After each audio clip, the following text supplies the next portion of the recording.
At so ayan, hi guys, welcome back sa channel natin at eto na nga si spoiler chapter 1131. Pero bago tayo magsimula ay huwag niyo po sanang kalimutang i-follow etong si Facebook page natin, ayan. So para to sa mga may trip sa inyo na i-manga series etong si Hunter. So sinisimulan ko na po yan doon kay Facebook page at saka sa second channel natin. So yung mga links niya nandiyan lang kay description saka kay comment section. So pakicheck na lang at paki-follow itong mga accounts natin. So yun lang naman at simulan na nga natin itong si One Piece natin dahil dito yan magsisimula kay Loki at saka nga kay Luffy. So dito ay tuloy sa usap etong dalawa na to at ngayon etong si Loki sinasabihan niya si Luffy na palayain siya neto at ang kapalit ay i-destroy ni Loki kung sino man yung pirate crew na gusto nga neto ni Luffy. So sabihin lang ni Luffy kung sinong pirate crew yung gusto niyang i-destroy at si Loki nang bahalang tumapos niyan. At eto currently kasi si Loki nakakulong siya o naka-imprison siya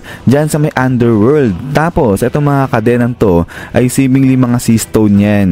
At then ay dito ay habang nag-uusap nga etong si Loki at saka nga si Luffy ay nabanggit ni Loki ngayon na etong si Shanks duwag daw yan. So kaya nga dahil dito ay nagalit etong si Luffy at gamit etong kanyang Gear 4, bigla niyang binanatan etong si Loki. So grabe, sa sobrang galit ni Luffy kahit na alam niya nakakadena o nakagapos etong si Loki, binanatan niya pa rin yan. Pero eto nga, nagdedemand ngayon si Luffy ng explanation dyan kay Loki kung ano yung relasyon niya dyan kay Shanks. Pero sumagot lang etong si Loki at sinabi na sasabihin niya lang yung katotohanan kay Luffy once na palayain siya neto. So ang tuso rin talaga neto ni Loki. But then ay after nga neto ay dito ni-reveal na ang world government nagpataw pala yan ng bounty dito kay Loki sa halagang 2.6 billion berries. So ang laki ng bounty rin nito ni Loki. At so ayan ay pagkatapos dito sa side nila Luffy at saka nga ni Loki ay balik naman dito yan sa side ulit nila Nami at saka nila Zoro. Dahil etong mga to naman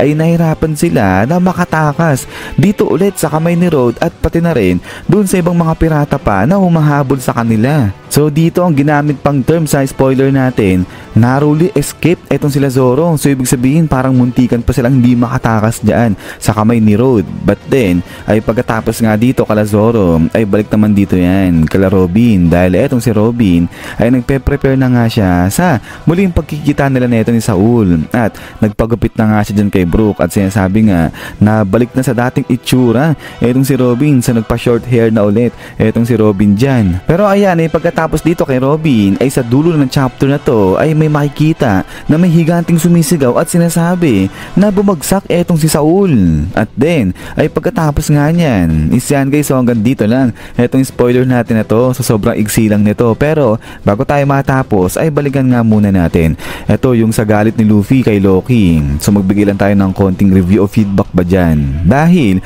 kung mapapansin nyo etong galit na to ni Luffy dyan kay Loki nung insultuhin etong si Shanks, nangyari na yan at nangyari yan dito nung panahong bata pa etong si Luffy. So grabe, sobrang tagal na, sobrang haba na ng panahon na lumipas. At kung matatandaan ninyo, eto nga kasi diba yung ininsulto o nilait-lait ba ng mga bandits etong sila Shanks. So ito nga tinapunan pa ng alak etong si Shanks pero hindi pumalag dyan etong si Shanks, tapos tinatawanan nga nila yung mga bandits. So dito nagalit nga etong si Luffy kasi nga bakit mapapayag si Shanks na ganun-ganunin lang siya, yung parang minamalit lang siya ganyan. So ayaw ni Luffy nang ginaganyan etong sila Shanks. Tapos ayun na nga sinugod na ni Luffy mga bandido at ang ending si Luffy yung nakidnap dyan. Pero ang kagandahan dito dahil etong si Shanks ganun rin nung malaman niya na kinidnap si Luffy ng mga bandido ay di ba nagalit etong si Shanks at sinabi na hindi niya mapapatawad kung sino man na gumalaw o manakit doon sa mga kaibigan niya. So parehas etong dalawa na kapag yung mga kaibigan nila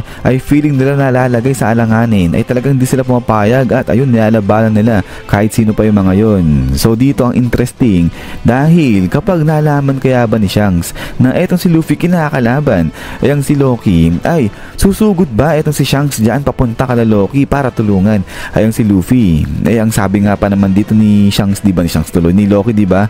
Etong si Shanks duwag daw At ayan nga ang tanong pa rito, bakit kaya nasabi ni Loki na duwag etong si Shanks? Ano kaya yung ginawa ni Shanks dyan? So parang dalawang senaryo pwede mangyari dito if ever na etong si Shanks nga ay malaman na kinakalaban ni Luffy etong si Loki. So yung unang-unang senaryo pwede mangyari dyan, pumunta nga etong si Shanks dyan sa Elbaf para pigilan etong si Luffy at sabihang wag labanan etong si Loki dahil baka alam ni Shanks na talagang delikado etong si Loki. At yung sa pangalawa ay pwede naman na etong si Shanks pumunta dyan sa Elbaf para tulungan na talaga etong si Luffy para talunin etong si Loki. Pero ayan pagkatapos dito kala Shanks, kala Luffy sa kay Loki ay balikan din natin etong eksena nila Zoro dahil dito nakita nga natin na hindi pa pala tapos etong si Road dyan. Talagang makulit pa rin siya, hinahabol niya etong sila Zoro. Tapos ayun nga, may ibang mga pirata pa yung humahabol din dyan kala Zoro. So not sure kung mga bataan yan neto ni Road. Pero